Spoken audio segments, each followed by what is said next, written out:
These are Herbert's wildest moments, starting with the first time he ever met Chris in To Love and Die in Dixie. Okay, so in order to make a little bit of money, Chris decides to pick up a job delivering papers in the neighborhood. And it isn't long until Chris eventually meets him. Oh, hey there, young fella. Bringing me good news today? What? So yeah, this is also Herbert's first ever appearance, and while it isn't a big one, it becomes very apparent what he's all about very quickly. That's a nice muscly throwing arm you got there. Well, that's not so bad. Got a nice tip for you right here in my pocket for my arthritis. Why don't you reach in there and fish it out for yourself? Yeah, that sounds more like the Herbert we know and tolerate for some reason. But luckily, Chris gets out of there before anything too weird happens, whether he's smart enough to realize it or not. But the next day, Herbert can tell something's bugging Chris. Hey, muscly arm. Why the long face? Oh, it's this girl. Girls don't exactly sound like Herbert's forte. He's a purveyor of other things like popsicles. You like popsicles? Well, sure. And you need to come on down to the cellar. But again, Chris denies him. Thank God, because it's starting to sound like he's close to becoming one of those kids Netflix makes a documentary on when they disappear. No thanks. I gotta get going. Oh, don't make me beg now. Just keep pedaling, Chris. Keep pedaling and never look back. Get your fat ass back here. That's the last we see of him in this episode, but it's not the last we hear of him. You have 113 new messages. Oh my. Yeah, while the Griffins were gone, Herbert got pretty concerned where Chris was. Haven't seen a newspaper in a couple days. Wondering if you ever gonna come back. Sounding a little too desperate, aren't we? You're gonna scare off all the boys with comments like that. Oh, you're starting to piss me off, you little piglet son of a bitch. And comments like that. And yet, somehow, he worked his way into babysitting the Griffin children in the episode Play It Again, Brian. So Peter, Lois, and Brian are about to go out of town and need someone to watch the kids. Apparently, everybody is unavailable, so they're forced to turn to this guy. Oh yeah, maybe Herbert can watch the kids. He seems like a responsible guy. Yeah, responsible for giving children nightmares. Boom, roasted. I mean, you've spent time watching children, right? Yes sir, yes I have. Yeah, on TV, out the window, through binoculars, through a little hole he cut in the fence. Safe to say he has a lot of experience. So Herbert gets the job and lays down the law of the land from the get-go. And don't you mouth off to me or I'm gonna slap you right in your pants. Every time he's on screen, it's like he's speedrunning how soon he can get someone to call the police. Meg, being a responsible teenage girl, tells Herbert she doesn't need him here. No offense to you, Meg, but you're a 17-year-old girl and I don't need you here. Yeah, that's definitely more Quagmire's field of play. Quagmire's a degenerate, but Herbert may be even worse. Case in point. Y'all know what day it is? No. It's bath day. Oh, I don't want to take a bath. Oh, Chris, my sweet summer child, the bath isn't for you. But I can't wash myself. Know anybody with a pair of strong young hands to help me in and out of the tub? Well, you get what you ask for, I guess. Oh, rats!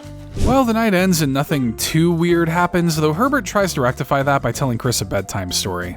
And he knew that sometimes the things that seem the most dangerous turn out to be the most fun. Yeah, that totally doesn't have any kind of double meaning. Even Chris realizes that too.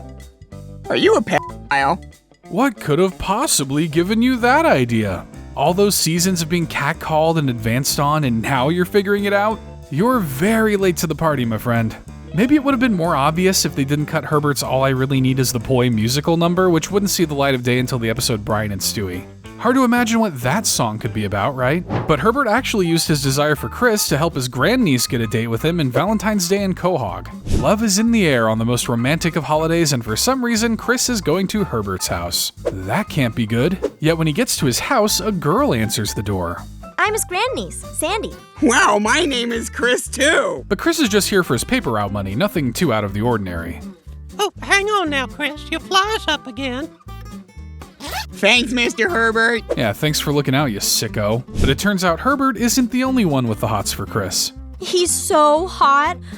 I'd love to talk to him, but I just don't know what I would say. So Herbert offers to lend a hand. I guess if he can't win Chris over, maybe the next best thing is your relative?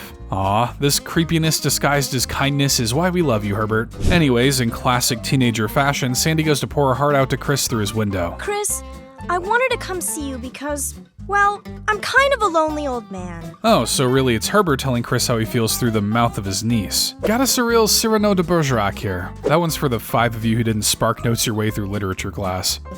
But if you're up for it, I'd like to spend some time with you. Herbert's words win Chris over, and he surprisingly seems okay with that. I don't know how I could ever repay you. Well, there is one thing. Uh-oh. Oh, thank God it's just bumper cars. A wholesome end to a wholesome holiday. Also, if I gave you a sandwich, do you think you could get Chris to fart on it?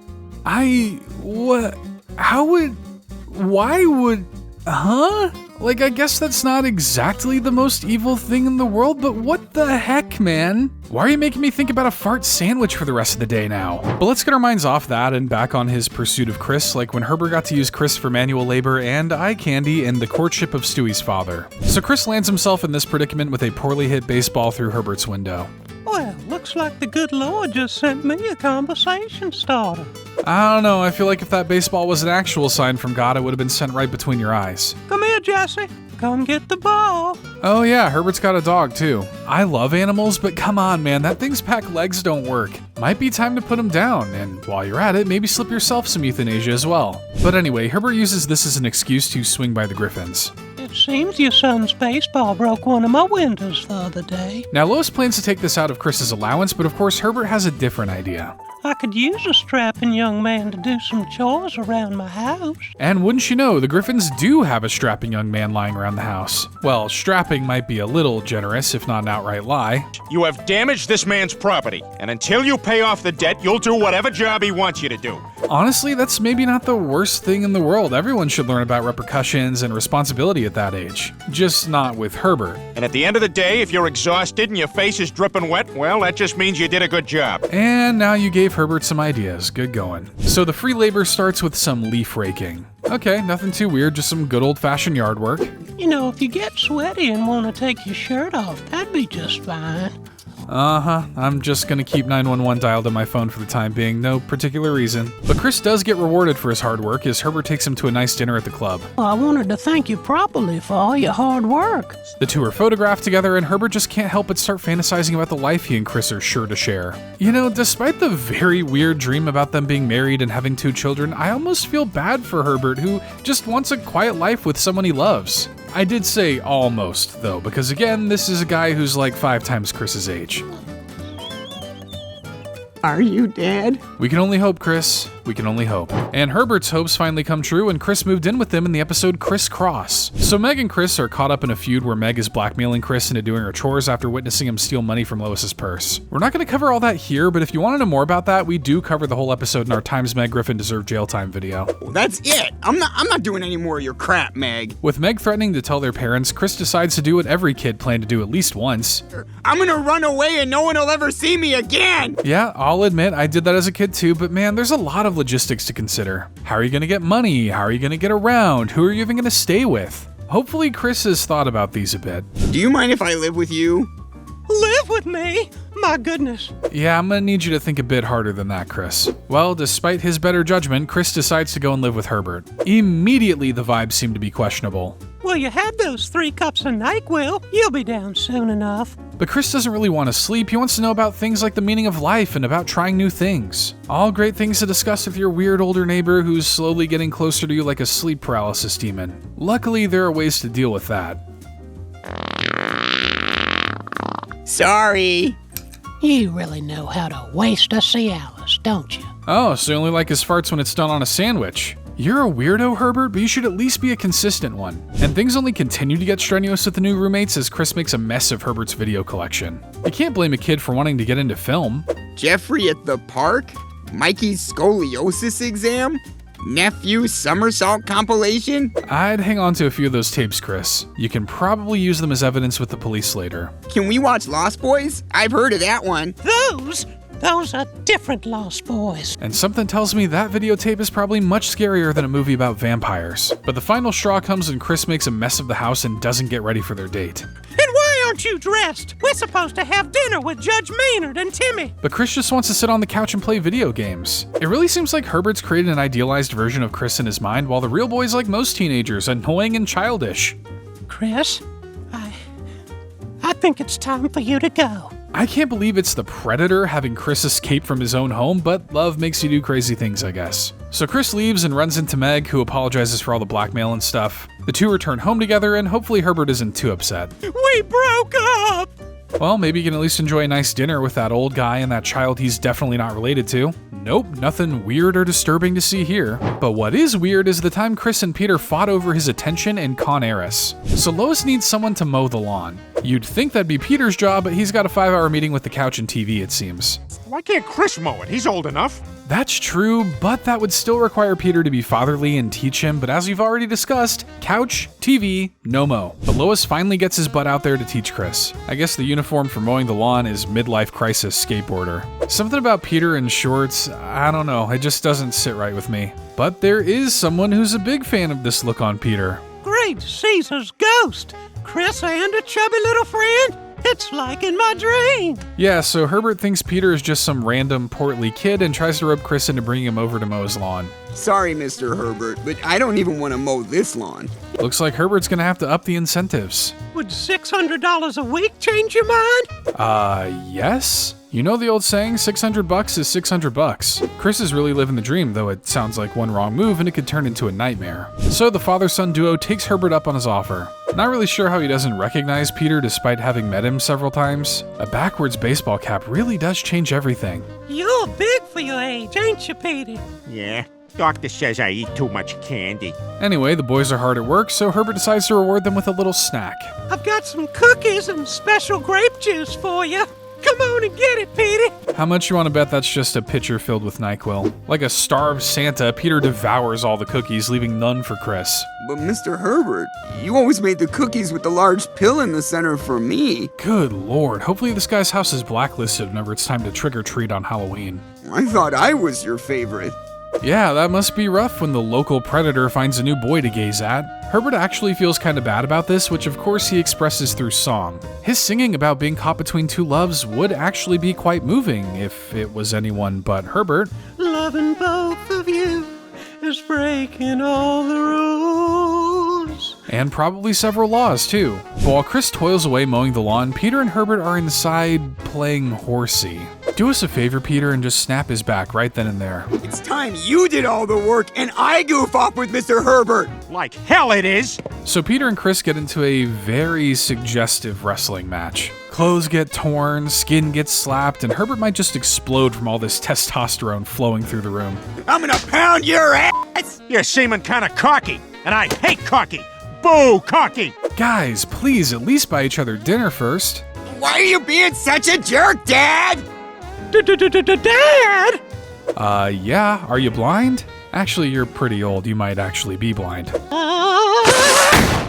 I was joking about the exploding thing earlier. I didn't think he'd actually do it. I guess we know Herbert's one weakness, a man 30 years from his age instead of 70. He often said he wanted to explode all over me. He finally did. Great, but unfortunately, this doesn't seem like the last we'll see of old Herbert. I am Herbert! Great, now I can't watch Guardians of the Galaxy without thinking about Groot being an old creep. Thanks for that. But Herbert was definitely worth thanking when he saved Chris from an old Nazi soldier and German guy. So things first kick off with Peter helping Chris find a hobby, and on their way, they run into Herbert. Chris, don't waste our time with the elderly. They're dying. I mean, there are probably other reasons to avoid Herbert, but sure, we can go with that. Please, God, let me just sniff his hat. Let me just sniff his hat. Well, I'm not sure if it's God, but someone is listening to Herbert. Maybe the devil. Now I want more. Yep, definitely the devil. So Chris eventually does find a hobby in wooden puppets where he meets Franz Gutentag, which might just be the most German name I've ever heard. I feel like we could become good friends. That sounds like fun! Right, because a normal teenager's idea of fun is playing with puppets with an old guy. Too bad the other old guy in Chris's life doesn't like that. Oh, no! Apparently the situation is so serious that Herbert feels the need to go straight to Chris's parents. What, you're gonna tattle because Chris has a new old guy? Chris is friends with a Nazi! Oh, well, yeah, that may be cause for alarm. That's a very serious accusation. How do you know this man was a Nazi prison guard? 'Cause I was there. So apparently Herbert was a World War II pilot who was a prisoner of war in a concentration camp. Even if he is a war hero, it's still not gonna make me like him more. Well, the Griffins don't seem convinced, so it looks like Herbert will have to warn Chris himself. Chris, his name isn't Gutentag, it's Schlicknacht, and he's a Nazi! me. But Chris isn't buying it either. In fact, I think he knows exactly what Herbert's all about. I know what you're about, Mr. Herbert. Free labor, and I'm not into it. Yeah, sure. Whatever you gotta believe to get away from him. Chris, you have to choose. It's either Franz or me. Huh, so the choices are either a potential Nazi or a child predator. Really kinda sounds like a lose-lose situation to me. But Chris chooses Franz, and Peter even stops by to thank him for being so kind to his son. But when Chris goes to use the restroom, he stumbles across Franz's true identity. What the?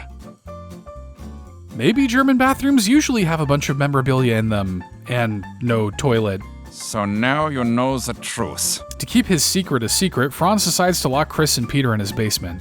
Luckily, Herbert just happens to be walking by and spots them from the basement window. All my life I wanted to see you locked in a basement, but now that it's happened, all I want to do is get you out. Jeez, man, you're really not making it easy for me to root for you. So Herbert decides to suit up and go to war with Franz.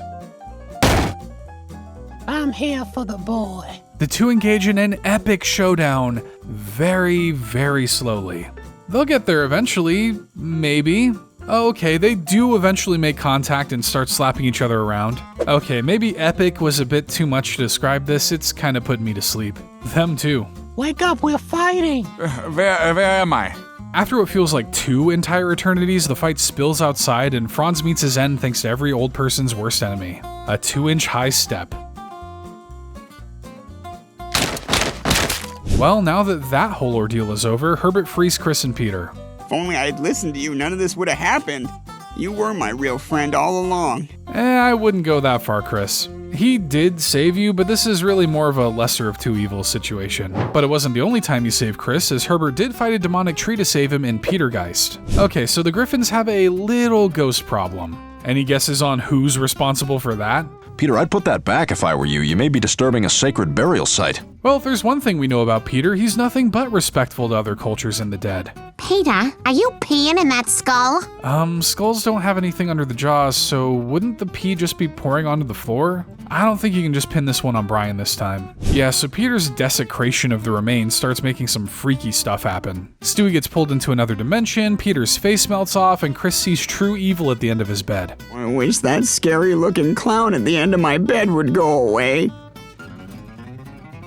It could be worse. You could have the Burger King at the foot of your bed. Those lifeless eyes, that demonic smile. I'll take a clown over that any day. But things get worse for Chris when a tree literally comes to life and smashes him through the window. But luckily, he's got an unlikely guardian angel watching over him. Hey, Skinny Britches. That there's my man. Am I really about to root for a guy that probably isn't allowed within 100 feet of a school? Strange problems call for strange solutions, I suppose.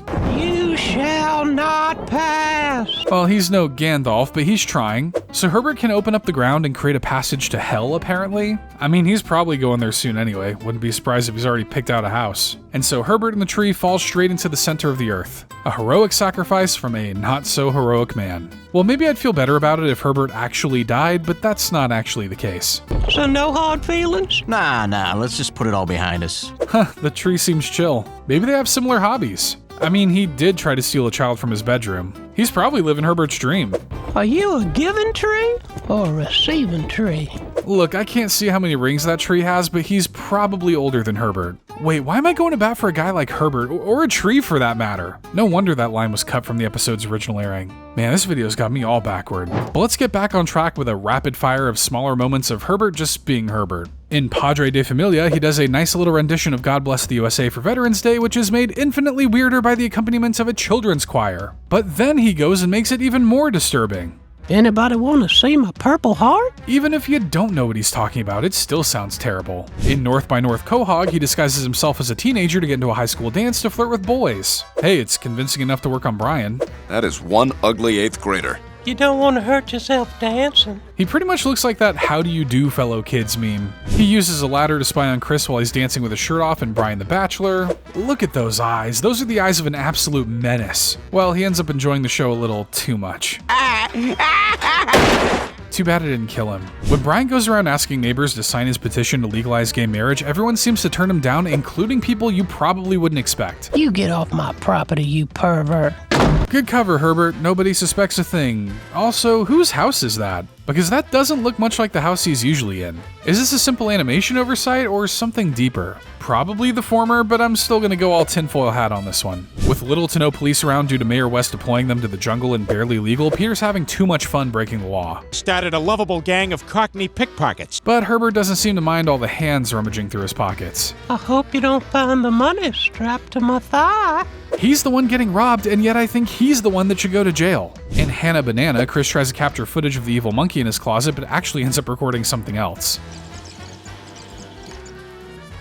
That's pretty unnerving and all, but Herbert's really good at painting. Maybe you should try that profession instead of being the neighborhood dirtbag. In Dial Meg for Murder, we see Herbert on a questionable shopping trip at the pharmacy, buying popsicles, roofies, and a mallet, allegedly for a birdhouse. It's for a rare African bird called None Ya Business. But the real question is, why is a pharmacy supplying all that? You can get mad at the buyer, but remember that the supplier is the one selling it in the first place. With a black hole apparently on its way to destroy Earth in April in Quahog, everyone looks to spend their last 24 hours in any way they can, and Herbert is no different. Seems like I've run out of waiting time. Hey, at least he's being direct about it. When the Griffin house catches on fire and absolutely Babulous, the family notices that Chris isn't accounted for. Weird, it's usually Meg, and it's usually on purpose. Somebody save Chris! Never fear, Herbert is here. The old man runs in and carries Chris out all the way to his house. You know what? He's earned that. Sure, Stewie. I guess those who keep trying are eventually rewarded. And finally, Herbert took his exploits out of this world when he became Chris's mentor against the dark side in Blue Harvest.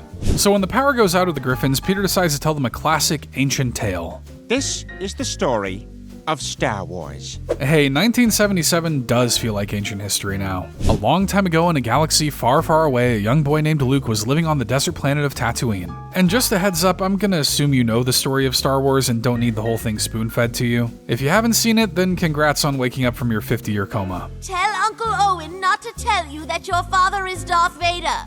Oh yeah, and spoiler alert if that wasn't already apparent. Anyway, Luke is messing with some droids he bought when one starts to play a strange message. Help me, Obi-Wan Kenobi. You're my only hope. Wrong number. Probably best to ignore it. She said Obi-Wan Kenobi. I wonder if she means old Obi-Wan Kenobi. Actually, Obi-Wan Kenobi is a very common name in this system. It's like the John Smith of Star Wars. While hanging out in the desert, Luke gets attacked by a group of sand people. Is that okay to say? Sand people? I don't know, kind of feels wrong. But before they can kill him, he's saved by a hooded figure. Who the hell are you? One lucky son of a bitch. So yeah, Herbert's playing the role of mentor Obi-Wan Kenobi here. Even in a galaxy far, far away, Chris still can't escape this creep. The message was for him, though he's pretty quick to move past some of the finer details. You owe us after that mess you got into back on Alderaan. Okay, that sounds a bit sus.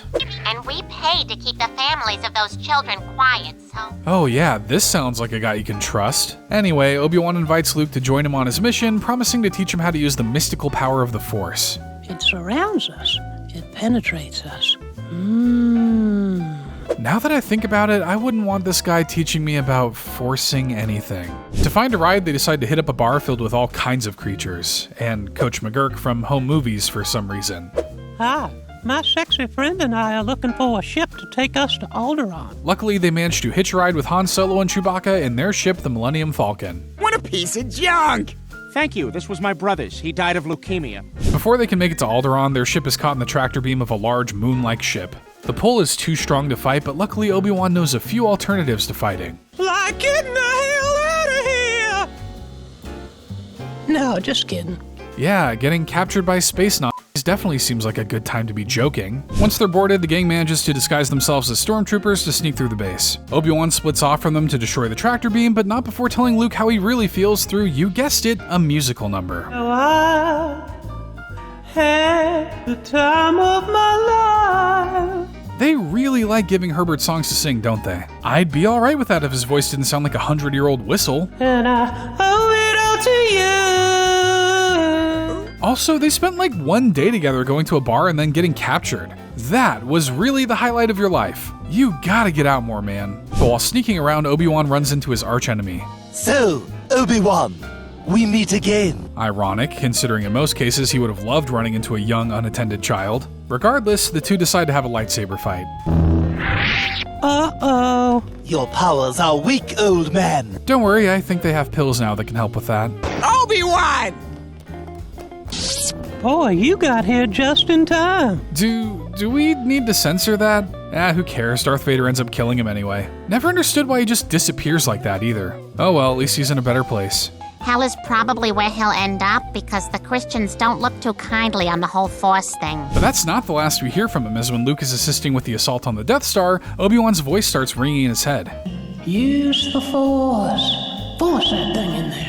Just like I showed you with those puppets. Huh, maybe this is less of a from beyond the grave thing and more of a hearing voices due to scarring emotional damage kind of thing. But whatever, it works and he blows up the Death Star, woohoo. Play us out, Peter. If you enjoyed this video, consider leaving a like and hitting the subscribe button. That way you can stay up to date when we upload more Family Guy content, including this video breaking down the rivalry between Brian and Quagmire.